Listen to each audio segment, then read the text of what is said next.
আল্লাহ যখন এই পৃথিবী সৃষ্টি করলেন, পৃথিবীর মধ্যে ভাইব্রেশন হচ্ছিল, কাঁপাকাঁপি। আল্লাহ পৃথিবীর কাঁপাকাঁপি বন্ধ করার জন্য পেরেকের মতো পাহাড়গুলোকে পৃথিবীতে ঢুকিয়ে দিলেন, কাঁপাকাঁপি বন্ধ হয়ে গেল। এই দৃশ্য দেখে ফেরেশতারা বলে, ইয়া রাব, পাহাড়ের এত শক্তি, আপনার সৃষ্টির মধ্যে পাহাড়ের চেয়ে শক্তিশালী কিছু আছে? আল্লাহ বললেন আছে। সেটা কি? আল্লাহ বললেন সেটা লোহা, কারণ লোহা দিয়ে পাহাড় কাটা যায়, ঠিক কিনা?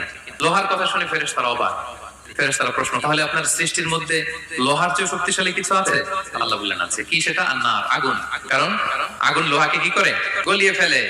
ফেরেশতারা শুধু অবাকই হচ্ছে। ফেরেশতারা বলে, আগুনের চেয়ে শক্তিশালী কিছু আছে? আল্লাহ বলে আছে, আলমা, পানি।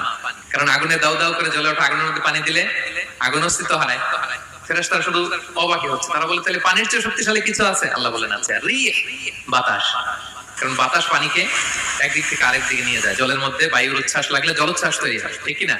ফেরেশতারা আবার অবাক হয়ে বলে, তাহলে বাতাসের চেয়ে শক্তিশালী কিছু আছে? আল্লাহ বললেন আছে। সেটা কি? বলতেছে বনি আদম। ওই মানুষ শক্তিশালী যে গোপনে দান করে।